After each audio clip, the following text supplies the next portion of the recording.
Hey gamers, before we start this video, guess who decides to record a video talking about the state of Nintendo and things happening with Nintendo, and then immediately everything in that video gets sidelined by the announcement of Star Fox coming out in June. Oops! They announced Star Fox. Tell you what, we're gonna have a little intermission. This is gonna be the start of the video. The rest of the video looks a lot better than this. It's not in my car, but you know what? We'll take the natural lighting as an excuse for me to talk a little bit about Star Fox, just a bit. Those designs are the most reactionary designs of all time. If you see those designs for the first time, you will want to throw up. They're genuinely vomit inducing. But when you look at them a little bit longer, they're kind of not bad. I don't mind them. Yeah, the game looks pretty good. Gameplay wise, it's Star Fox, all right? There's not some gimmicky motion controls. You know, the music is fantastic. Oh my God. I've always loved Assault's soundtrack. The insane orchestral remixes of the 64 music. And now the entire 64 soundtrack is getting the orchestral arrangement, which I guess leads to the biggest quote unquote disappointment with the game. It's 64 again. Man, I just wanted something new, but whatever. You know what? As long as it's fine, as long as it's fun, as long as there's differences to it, I'm down. I'm in for it. I'm sure it'll be a good time. You know, again, they're taking big swings here. It's not very safe. These designs are not safe. That is one thing I'll say about this game. These designs are very not safe. But I'm pumped. I'm looking forward to it. I'm definitely picking that up day one. Right now, that is definitely shot up to the most intrigued. I'm excited for it. I'm really excited for it, but I'm also kind of just intrigued. I want to check this game out. I want to play this new Star Fox game. So that's definitely one that I'm really, really there for. That's coming out June 25th now. So only a month and a half. It's out so soon, and it's a big retail release, but it's not even full price. It's 50 American, 60 physical. That's really good. That's $70 Canadian for me digitally. And I just saw something about potentially retailers trying to price match their physical games with Nintendo's digital prices, because Nintendo's changing their physical digital. I talk about it a little bit in the video, but they're basically making their physical games more expensive, and it clearly is not, considering we have not seen a single 70 American, 90 Canadian, or 100 Canadian game announced since they said they were changing their pricing structure. So yeah, I mean, honestly, just good news all around. There's it's coming out the week before Rhythm Heaven. Dude, Nintendo's firing on all cylinders. For in the span of a month, we get Star Fox, Rhythm Heaven, and Splatoon Raiders. I'm pumped for all three of them. This is Nintendo's gonna make me go broke in July. And I'm also a Pokemon TCG fan, so I'm buying Pitch Black stuff the week that comes out. So I'm literally going broke for Nintendo every week. It's crazy. But yeah, let's move on to the actual video now. I'm gonna talk a lot more about general Nintendo things, but I'm very excited for Star Fox. Cannot wait for that. Expect more Star Fox news and coverage on the quarter soon. Hey gamers, it's G from the corner, and we're finally back. Finally we're back after 5 months. I have returned, okay? No, I'm coming back for a direct or a partner or a Pokemon, none of that. We're back. The corner is officially back to producing videos. I'm gonna get them out as often as I can. I'm a very busy person, you know, this isn't my full-time gig, but I would love to bring some glorious Nintendo content to you all as often as I can. And you know, I think what better way to kick off the comeback than just kind of going over everything I missed. Because if I'm going to be honest, if I was doing videos week to week for these last few months, I would have probably run out of things to really talk about pretty quick. I'm going to be honest, Nintendo hasn't been doing that much in the way of exciting big news and stuff that would make for fun videos. I'm sure there would have been other things that would come up and I'd find other things to talk about, but there wasn't some big direct or big game reveal other than Pokemon Winds and Waves at the end of February. You know, they've just been using Nintendo Today to peddle a bunch of weekly small announcements, which, you know, it's really funny that that's been the main source now of news from them. Although really it's just kind of the same as their typical social media drop. You know, I think to start things off, I want to talk about the conversation that has emerged. The conversation that, what if Nintendo stops doing directs? Or better yet, do they even need to do directs? I mean, they have this app, they can drop stuff whenever, and it takes up the news cycle. And to that I have to say, yes. And were you born yesterday? We've been through this many times before, okay? While I thought them skipping the February Direct this year would have been a sign of we're changing up the schedule. You know, they did a partner showcase before the September Direct last year. So I thought maybe February Direct and we get a April Direct in February partner showcase, sorry. And we get an April Direct perchance? Nope, not that at all. We did not get that at all. I mean, it's May. We could get a Direct this month. It's probably just going to be next month, like always, even though they don't want to be part of Summer Games Fest. They still really like doing their general Directs in June. But, like, I'm going to be honest, this didn't really bother me for a lot of the year because we entered the year with so much announced. I was kind of starting to expect, like, after the September Direct aired, that we might not get another one for a while because they had just announced so much crap. They announced so much stuff. So much stuff got announced in, like, the months prior, like, to, like, the months at the end in that showcase that we knew going into 2026. There was, like, I want to say 10 undated games at the start of the year, and slowly but surely they have dated, like, pretty much all of them. Splatoon Raiders, Rhythm Heaven, Yoshi, Tomodachi, Mario Wonder Switch 2 Edition, they both came out. You know, they've been pretty intensely going over these games week to week. At the time of this recording, it is Wednesday, May 6th. They have their financial report Friday morning, and Golden Week is technically done now, so there is a chance they're going to drop some news tomorrow morning, which is why I'm hoping to get this video out on May 6th. We'll see if that happens. But, you know, as of right now, Nintendo has not announced a single new game, other than Winds and Waves, since the year started. They've really just been using Nintendo Today to announce things that, if they were in Directs, people would not care about them. This happens every time they skip a general Direct. It's like, wow, they did all this news. It's like we missed a Direct or something. But if all this news was in a Direct, people would be complaining until the cows came home. I'm sorry. You're going to tell me that you cared to see the release date for Mario Wonder Switch 2 Edition and Splatoon Raiders as the only things in a Nintendo Direct? Be for real. Like, be for real. Those games are cool. Mario Wonder Switch 2 Edition, I think, is a great Switch 2 Edition, and Splatoon Raiders looks pretty cool, but come on, like, we want new game announcements from Directs, and I think Nintendo's finally learned this. This is kind of just what happens now. This happened in 2022. This happened in 2024. This happened up, like, through the entirety of 2020. They didn't do a Direct when they didn't have games to announce in a Direct. We haven't gotten any first-party game announcements, despite the very, very prevalent rumors that starfox was going to be getting a new entry at some point this year. I just want to say something. Actually, let's talk about that real quick. At the end of March, Nate the Hate and VGC said that we're getting a new starfox and Ocarina of Time remake this year. If I didn't go on hiatus, I was going to drop like my Nintendo 2026 predictions. I'm not even kidding. Those two games were both on the predictions. I was totally locked in on both because Star Fox had been a while. I feel like, you know, that's a series that isn't like dead. They're definitely working on one, but they just haven't been able to release it yet. And Ocarina remake, you know, Zelda fans have this weird thing where whenever there's like a remake, they want a remake of a game, they'll like say, you know, it'd be cool if they did this, and then people start predicting it, and then someone asks Ainuma at a concert, and he gives a very, I don't know, response, and then it gets announced a few years later. And I think somebody, go back, there was a concert, somebody asked Ainuma about it last year, and he said no comment and laughed about it. So, like, yeah, it's happening. It's obviously happening. Beyond that, like, you know, it's been, that rumor happened, and we were supposed to apparently see Star Fox this month, but last month we did not. Had a whole thing going with my friends. We had a bit called Fox Watch, where every morning we'd be giving each other scores, and sometimes we even go out for breakfast and grab a coffee or something. You know, it was a fun little thing, but unfortunately there was no Star Fox waiting for us. But hey, we had some pretty good breakfasts, I won't lie. But, like, otherwise, you know, the news has been mostly just release date trailers and just second trailers for games as a whole. Like, you know, I probably would have done some videos talking about these trailers as they came out for, like, a few of them. Maybe, like, the Yoshi one, because, like, that game kind of just looks all right.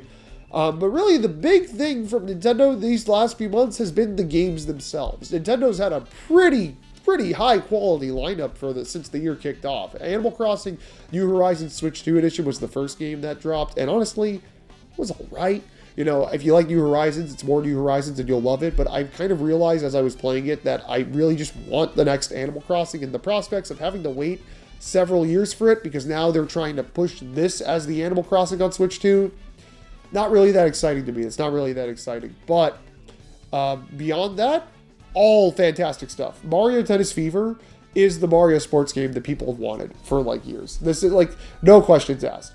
It is way too expensive though. Like who in their right mind is paying 70 American, 100 Canadian by the way, for a Mario Tennis game? They completely sent that one out to die, and I will not be shocked if we don't even hear from it tomorrow or Friday during the financial report, because like I do not think that game cracked enough units for them to want to bring up. But I think it is a fantastic game, and I think it is, honestly, I'm going to say it, it's the best Mario sports game. Like, it really has everything you would want from one.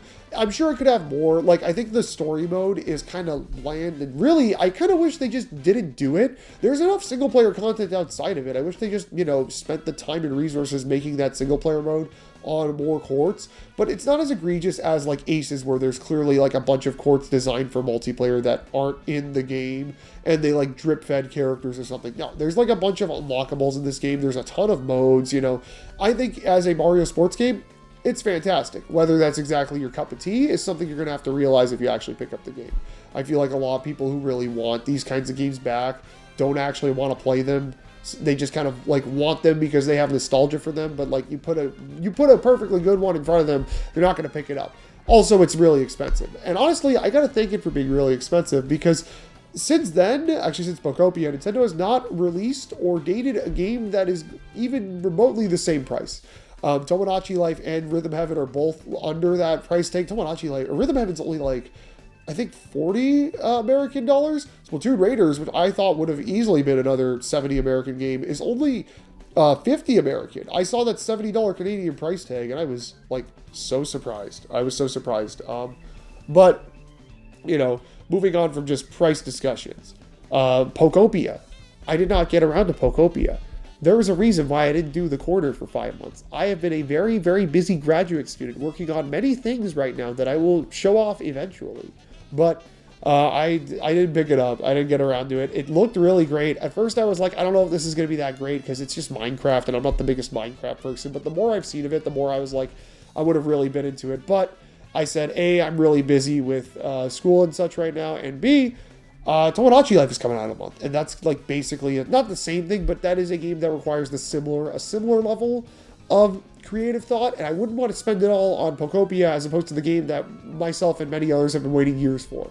Beyond Pokopia, Mario Wonder Switch 2 Edition. The Switch 2 Editions, as you can probably imagine, have kind of been floundering for me. I did a video on Forgotten Lands DLC, and I thought it was okay. Mario Party Jamboree I did not get, despite how much I loved Jamboree. It really just added a bunch of useless crap that I didn't care for. And then the other ones that are like the cheap, just visual enhancements, you know, I thought New Horizons was okay. And apparently Xenoblade X, which was another one, they kind of shadow dropped that. That one was just okay. People did not like it as much as I thought they would have. Apparently there's some performance issues with it even, so that's unfortunate. But Mario Wonder really knocked it out of the park. There is just so much content they added to this game. Like, if I feel jealous of the people who haven't picked up the game yet and are going to pick up the Switch 2 edition, because you're in for like what is definitively the best 2D Mario now. Back when Wonder came out, I made the argument that New Super Mario Bros. On the DS might be better. I don't know if I said it in the video, but it's definitely an opinion I've held, simply because that game is very easily replayable. It's got a lot to it. And also it has a lot of really good multiplayer in it. It's got that Mario versus Luigi mode and all the mini games from 64DS just available right off the foot. I think it's fantastic in that regard, but Wonder Switch 2 Edition now easily triumphs it. The multiplayer content in Wonder Switch 2 Edition is insane.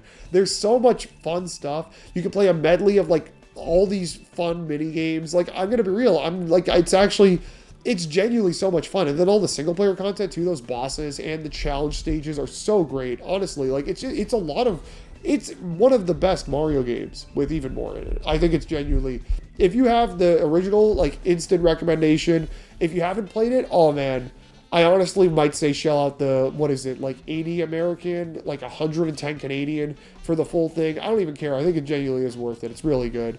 And then from that point on, we reach the most recent Nintendo release, Tomodachi Life Living the Dream. This game is so good. Oh my god. I have been having so much fun playing Tomodachi Life these last several weeks now. I have put like so much. It's funny. A lot of people I know have been getting really creative, making like houses and designs and all this stuff. I usually am super into that. I have not really been as into that with this game though. I haven't really been as obsessed with it. I've been more so just making people I know. That was kind of my MO. Whenever I played the 3DS game, I made people I knew, but also like several celebrities and fictional characters. But this time I wanted to go all in on just every single person I know is living on this island. I thought it'd be really fun, and I think I've been doing a pretty great job with it so far. I need to get back and make more people though. I really need to overpopulate the crap out of this island, but right now it's not looking so hot. It's literally just a rectangle. Like there's nothing cool or unique. I barely used like the pallet house or anything, I drew like a Pokemon card and some food once or twice, but otherwise I haven't done too much in there. It's been really fun so far. It's been a really fun game to just kind of pop in casually and check in on. I'm kind of waiting for that next like big hype, exciting, either like just Nintendo game with a lot to do in it, and like I know Pokopia came out and I could have gone back to that, but something that's a bit more actiony, like maybe I might check out Yoshi. Originally I was gonna hard pass that because I am super pumped for 007 First Light. I'm actually kind of a Bond fan. I've never talked about this on the corner. I'm a bit of a James Bond connoisseur, so I've been very excited to see that game and having it on the Switch too, especially seeing how well it looks pretty good on the system. And Resident Evil 9, another big like temple AAA game. I know it's a completely different dev team, but that game looks fantastic on Switch too. I think it might be the best looking game on the console, honestly. Like holy cow, I cannot believe they make that game work on the Switch too. Genuinely so impressive, and makes me very hopeful for the future of games on the system. But yeah, that game got pushed on Switch too. Unfortunately, it's getting the classic Nintendo version gets delayed. Other versions are coming out in May. So I might pick that up later in the summer when it comes to Switch 2 instead.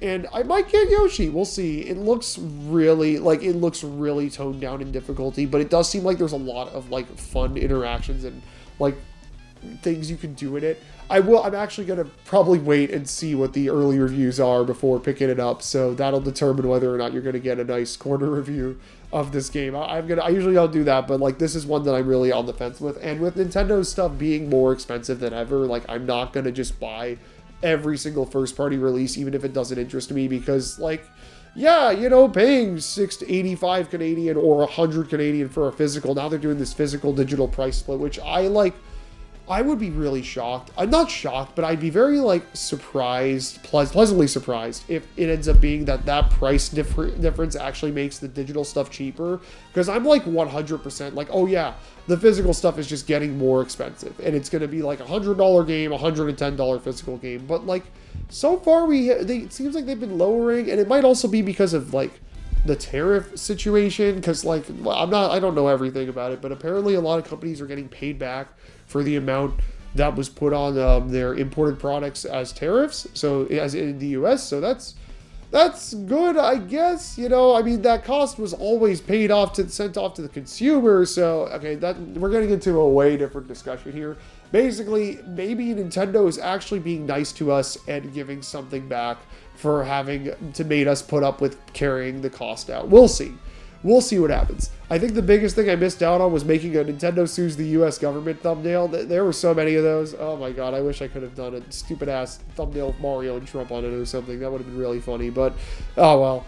You missed, I guess I missed out on that one. Everything else, I'm going to be honest, I wouldn't have had that much to add to the conversation. We came back for the stuff I wanted to talk about. I wanted to talk about the partner showcase before it aired. And, when it aired, honestly, it was good enough. I was going in being like, give me just one good shadow drop. And we got the Bannerang collection. And I thought the Bannerang collection, fantastic value. You buy that if you have a Switch too, and your other buds do, you could just game share the whole game with them. Like, that's amazing. I could just call my friends up for Bannerang and they don't even have to own the game. That's so cool. But everything else from that was like very expected, whatever stuff. It ended on Todd Howard talking about Fallout. Like, whatever, man. Like, it's literally, it's like it was a partner showcase. I don't know why people were so mad about it when it aired. I talked about Pokemon. I didn't really give like thoughts on it beyond the reaction video, but like, yeah, the game looks pretty sick. We'll see it next year, probably. I don't know. We'll see. I hope we see it sooner than that. I hope we see the game and it comes out like mid next year. I don't want to have to wait till next holiday for it, but we'll see. We'll see what happens. Oh, Pokemon Champions also came out. As somebody who is not a big VGC head, I actually have had quite a bit of fun with it. I think it's kind of neat that there's a more limited rule set, but I know some people don't like that, so I'm not going to talk too much on the behalf because I'm not the core audience that really gets the most out of it. But, you know, whatever. I think it looks pretty cool. Is there anything else that I have missed? I don't know, the Nintendo Today takeover. I guess we'll just kind of full circle this back at the starting discussion of what do I think of Nintendo Today? I think it's a cute app, you know? I like getting these. I always would have Nintendo's Japanese Twitter like notifications on. Back when I used to have Twitter downloaded on my phone, I'd have like notifications from them. So whenever there would be a direct or something cool announced, I'd get the notification and it'd be like a pop-off moment. It's basically the same thing here. They notify me whenever there's like an announcement on the app. So like that's cool, you know, waking up to Rhythm Heaven release date confirmed or Pokemon Fire Red and Leaf Green out now, you know, like that was cool. I like the app. I think it's really cool. I don't think again, people are acting like it's this or directs, and it's literally not. They haven't done anything direct worthy. The reason why they skipped the February direct was because they didn't have games that they wanted to announce in February, so they did a partner instead. Like, I really wish they would just commit to 2 a year, because it's very obvious that either you get 2 a year and a partner showcase takes up 1, so you have this egregious like 6+ month gap between directs, or you get 3 in the year, but one of them is a week late and it only has like 1 game announcement, you know? This happened in 21. There was the one with only Kirby and the Forgotten Land, and in 23 with the one that only had Prime Remastered. I feel like they just need to do one every 6 months. Just do it like that and call it a day. I'm like so tired of this, I'm going to be honest. Because now we went 9 months. We're going to probably go like 9 months without a direct, and then there's going to be 2 in the span of 3 months. Like, what? I mean, like, nobody's going to care. Again, nobody cares about it when it happens, right? Like, people act like, oh, it's the end of the world. Nintendo skipped a direct. But then, like, when we get 2 directs 3 months in a row, nobody cares. Like, we just get new game announcements. So, really, I'm kind of complaining for nothing. Like, I have a life. You know, it hasn't, like, it sucked not having big hype Nintendo Directs, but, like, it's not going to kill me, man. I don't care, you know? Like, it's fine. I'll move on. We'll get another one soon. Again, for all I know, I'm going to put this video out, and the next morning, they're going to announce the new StarFox. I'm going to have to get a video out of that ASAP. So, like, who knows, right? Anything's possible. But I'm just happy to be back. We got plenty in the tank, okay? Plenty that I'm cooking up to give to everybody, you know. I'm really excited because now, again, I kind of dropped out at the perfect time, right? There wasn't any big game announcements. The releases that were coming out were nice. I would have done reviews on a few of them, but, you know, if I did videos covering Nintendo every week, it would just be the same. What are they doing? What's going on? You know? So I'm happy that now I'm back, and I feel like we're about to get some good stuff. And if we don't, I'll just put out a few funny videos for the next, like, few weeks, and then I'll really get into it once we get that next direct. But yeah, that's about it for today. Keep yourselves cornered. I don't know why I stopped there for a sec. Keep yourselves cornered for more coming very soon from your boy G. Your boy G. I don't know why I'm, like, screwing up the ending. It's been a while. I'll see you guys.